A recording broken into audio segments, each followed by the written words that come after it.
नमस्कार साथियों, मैं प्रिया भल्ला कुछ नए विचारों के साथ आप लोगों के सामने आई हूँ और आज का मेरा विषय है जागृति।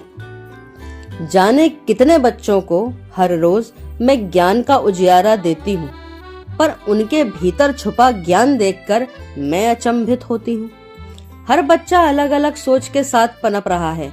सोचती है पुरानी पीढ़ी कि जमाना ये क्या कर रहा है, कहाँ है वो संस्कार, कहाँ है वो सभ्यता, कहाँ है वो शर्म, कहाँ है वो लिहाज, कहाँ है वो पड़ोस के बच्चों को डांटने का हक, कहाँ है वो सोच जब न रहता था एक दूजे पे कोई शक, कहाँ है वो भरोसा जो एक दूजे पर करते थे, कहाँ गए वो लोग जो एक दूजे पर मरते थे। ये कैसा कलयुग आ गया, कौन है इसका जिम्मेदार, जहाँ हर किसी में गुस्सा है, जाने कहाँ गया वो प्यार। बड़ों की तो छोड़ो, बच्चों में भी है अपनी ही अकड़, हाजिर जवाबी में हर बच्चे की है अपनी ही पकड़। 80 के दशक के बच्चे माता पिता से डरते थे और वो बेचारे आज अपने बच्चों से भी डरते हैं। तो क्या हुआ होगा इनके साथ, ऐसी क्या रही होगी बात जो अपने माता पिता से सीखकर बच्चों पर लागू ना कर पाए, उनकी भी फटकार खाते रहे और बच्चों को भी फटकार ना लगा पाए। पहले शिक्षा का प्रकोप ज्यादा ना था, पर शिष्टाचार हर किसी में पाया जाता था। आज शिक्षा की वो लहर दौड़ रही है, जाने जिंदगियों को कहां मोड़ रही है। शिक्षा की लहर सबकी सोच में दिखती है, सच्चाई तो ये है शिक्षा कौड़ियों में बिकती है। शिक्षा को तो हर गली कूचे के स्कूलों ने मजाक बनाकर रख दिया, बच्चों को इम्पोर्टेंट टिक करवा करवा कर पूरा पेपर ही बक दिया। ऐसे में बच्चों की नींव इतनी कमजोर हो जाती है, फिर बोर्ड की परीक्षा उन्हें पहाड़ सी नजर आती है। तब भी सुकून नहीं मिलता कुछ शिक्षकों को, पेपर आउट करवाने का लालच देकर भरते हैं अपनी कोचिंगों को। बेचारा बच्चा डर के उनकी बात मानता है, क्योंकि वो बोर्ड में पास होने का महत्व जानता है।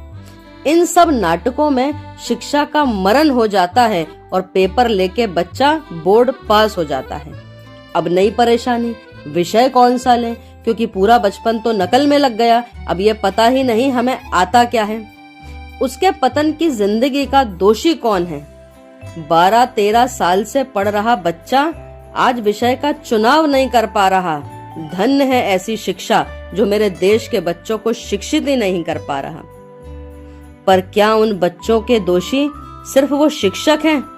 कहाँ हैं उनके माता पिता जो नींद से जाग ही नहीं पाते हैं, बस नंबर खराब देखकर बच्चों को ही धमकाते हैं। बच्चों का पढ़ाई में दिमाग न लगना घर के माहौल पर निर्भर होता है। क्या पता लगा पाते हैं उनके माता पिता उनका बच्चा रात में कब सोता है। आजकल मोबाइल माता पिता का फर्ज निभा रहा है। दिल की बात बच्चा आज मोबाइल को बता रहा है। हम जो कहेंगे बच्चा वो करेगा, ये कॉन्सेप्ट अब हो गया पुराना। जो आप करेंगे बच्चा वो करेगा, अब इस बात को ही है दोहराना। ऑफिस से आकर छूटता नहीं मोबाइल, मम्मी किचन में अपनी फ्रेंड को दे रही है स्माइल। ऐसे में बच्चा किससे पूछे जो दिल में है सवाल, मोबाइल पर वक्त बिता बिता कर वो अपनी जिंदगी में मचा रहा है बवाल।